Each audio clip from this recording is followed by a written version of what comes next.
చూసావా? అడుగు చూసావా? చూసావా? చూసానమ్మా. పైన ఎవరు లేరమ్మా. ఎవరు లేరా? లేరమ్మా. నేను మళ్ళీ వస్తాను.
చైల్డ్ సైకాలజిస్ట్ అలా చెప్పగానే మాకేం చేయాలో అర్థం కాలేదు అత్తయ్య. వీడు మాత్రం ఈ తాతయ్యతో మాట్లాడే ఆట మాత్రం మాండం లేదు. స్వప్న, స్వప్న. హాయ్ మోహిని, ఏంటి నన్ను లేపకుండా వెళ్ళిపోయావు? కాఫీ తాగుతావా? మా అత్తగారు ఎప్పుడూ తీర్థయాత్రల్లో ఉంటారు, అప్పుడప్పుడు మా దగ్గర ఉంటారు. మోహిని వాళ్ళ ఆయన మోహన్ ఒకే ఆఫీస్ లో పనిచేస్తారు, పక్కనే ఉంటారు. ఈ మధ్యన పెళ్ళైంది. నమస్తే ఆంటీ. నమస్తే అమ్మా. రా కూర్చో. మొన్న వీలింటికి వెళ్ళినప్పుడు కూడా అంతే. ఎవడో ఒక రాజు అనేవాడు ఉన్నట్టు వాడితో మాట్లాడడం మొదలుపెట్టాడు. అత్తయ్యకి ఇప్పుడే చెప్తున్నాను, మన విక్కీ కనపడని మనుషులతో మాట్లాడే ఆట గురించి. అది ఆటని ఎందుకు అనుకుంటున్నావమ్మా? వాడికి నిజంగా వాళ్ళందరూ కనిపిస్తున్నారా ఏమో. అవునమ్మా, చిన్నపిల్లలకి ఆత్మలు కనపడతాయి అంటారు. మీ మామయ్య నేను చాలా కాలం ట్రైబల్ ఏజెన్సీస్ లో పనిచేశాం. అక్కడ గిరిజనులు ఇవన్నీ బాగా నమ్ముతారు. ఓ 23 ఏళ్ల పాటు మంత్రాలు, తంత్రాలు, ఆత్మలు, ప్రేతాత్మలు, భూతాలు, ఎప్పుడు ఇదే గోల మాకు. మేం చూసినవన్నీ నువ్వు చూసుంటే మన విక్కి ప్రవర్తన పెద్ద విచిత్రంగా అనిపించేది కాదు నీకు. ఈ రోజుల్లో అలాంటి నమ్మకాలేంటి అత్తయ్య? ఛీ, దెయ్యాలు లేవు, ఆత్మలు లేవు. ఉన్నాయి. ఏ మోహిని, కమాన్యా. ఉన్నాయి. మా ఇంట్లో ఎవరో ఉన్నారు. ఎవరున్నారు? ఎవరో ఉన్నారు. నా చుట్టు పట్టుకుని లాగి కోళ్ళకేసి ఎవరు మోహిని? ఏమో తెలీదు, నాకు కనిపించలేదు. Relax Mohini, relax. బాగా భయపడినట్టుంది అత్తయ్య.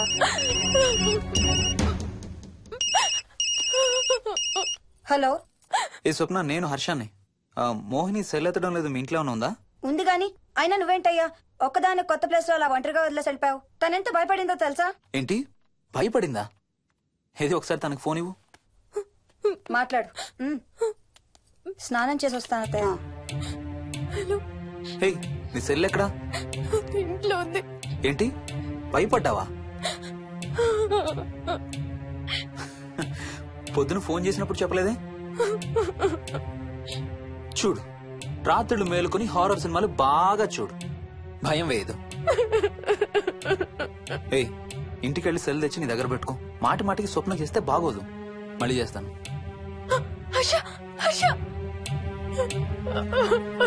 అమ్మా మోహిని, మోహిని ఊరుకోమ్మా. ఎవరూ లేరంట, కానీ ఎవరో ఉన్నారంట. ఏమీ చెయ్యలేదంట, కానీ ఏదో చేయబోయాడంట. Let me get this right. అంటే ఆ ఇంట్లో నీకు కనబడని మనిషి ఎవరో ఉన్నారంటావు, అంతేనా? అవును. నన్నే ఫాలో అవుతూ ఉంటాడు, నన్నే చూస్తూ ఉంటాడు. నేను పని చేసుకునేటప్పుడు, నిద్రపోయేటప్పుడు, బట్టలు మార్చుకునేటప్పుడు, స్నానం చేసేటప్పుడు నన్నే చూస్తూ ఉంటాడు. వాడికి నేను కనపడతాను, కానీ వాడు నాకు కనపడడు. ఎవరూ నీకు కనపడలేదంటున్నావు, మరి ఆ మనిషి మగాడే అని ఎలా చెప్పగలుగుతున్నావు? వాడు మగాడే. అదే అడిగేది. అంత ఖచ్చితంగా వాడు మగాడే అని ఎలా చెప్పగలుగుతున్నావు? నేను ఆడదాన్ని కాబట్టి.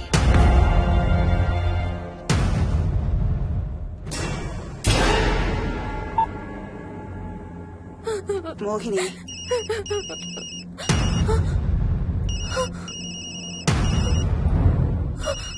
మాట్లాడమ్మా. నా సెల్ నుంచి ఫోన్ వస్తుందంటే. నీ సెల్ నుంచా? నీ సెల్ ఎక్కడుంది? మా ఇంట్లో.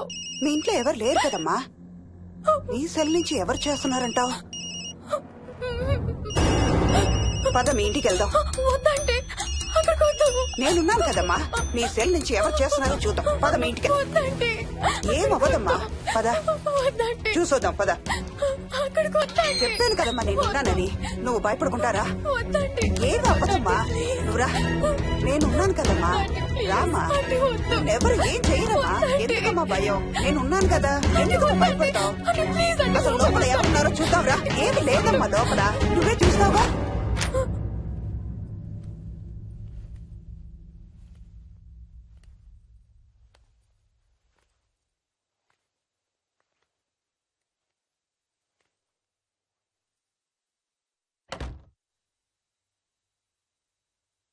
ఈ ఇంట్లో ఏదో ఉందమ్మా. నీ ఫోన్ తీసుకో.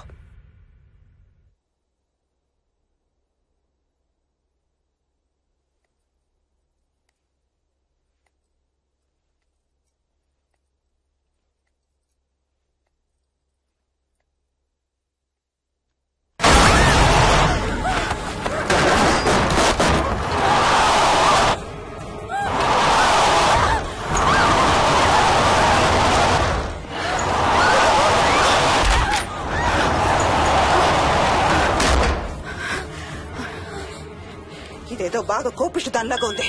పదమ్మా దీని సంగతి చూద్దాం. స్వప్న. హలో. ఏయ్ మోహిని, ఏంటి మీ ఇద్దరు మీ ఇంటికి వెళ్లారా? అత్తయ్య గారికి ఒకసారి ఫోన్ ఇవ్వు. అమ్మా. అత్తయ్య, విక్కీ స్కూల్ నుంచి ఫోన్ వచ్చింది. ఇంటికి వెళ్ళిపోతా అని గొడవ చేస్తున్నట్టు. అక్కడికి వెళ్ళి వెంటనే వచ్చేస్తాను. అలాగేమ్మా. పద.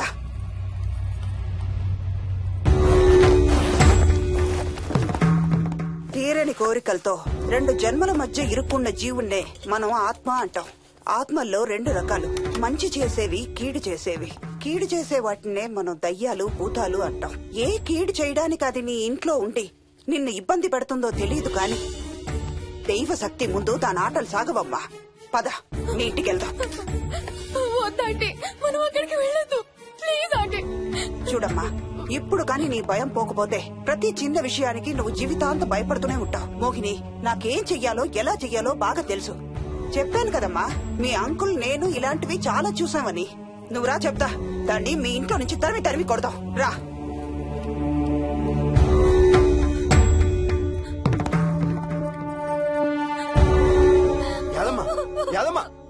ఏమైంది యాదమ్మా? నేను ఆ ఇంటికి ఇంకెప్పుడు వెళ్ళనయ్యా. ఇంకెప్పుడు వెళ్ళను. పాపం వాళ్ళు మంచోళ్ళలో ఉన్నారయ్యా. నిజం చెప్పేద్దామయ్యా. ఆ ఇంట్లోంచి వాళ్ళు వెళ్ళిపోమని చెప్పేద్దామయ్యా. ఆ సచ్చినోడు ఇంకా ఆ ఇంట్లోనే ఉన్నాడయ్యా.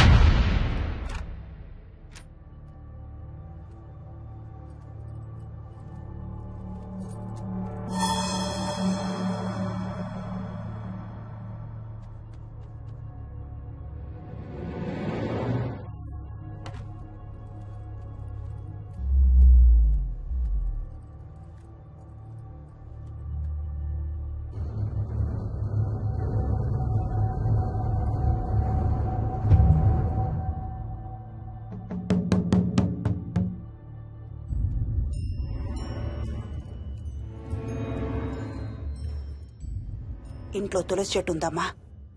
బయట ఉందా ఆంటీ? వెళ్ళి ఇన్ని ఆకులు కోసుకుని కొంచెం పసుపు నీళ్ళు కూడా కలుపు.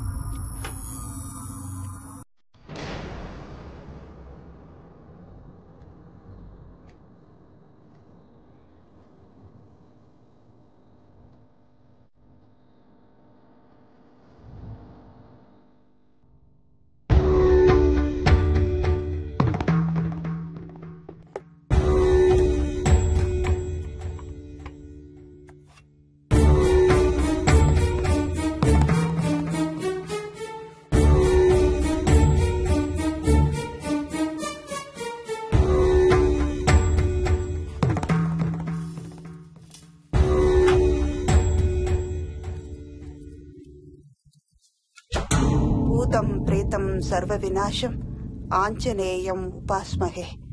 భూతం ప్రేతం సర్వ వినాశం ఆంజనేయం ఉపాస్మహే. భూతం ప్రేతం సర్వ వినాశం ఆంజనేయం ఉపాస్మహే.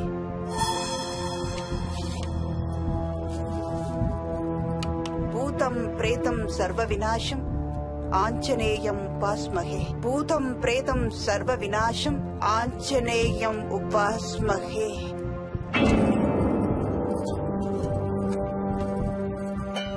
భూతం ప్రేతం సర్వ వినాశం ఆంజనేయం ఉపాస్మహే. భూతం ప్రేతం సర్వ వినాశం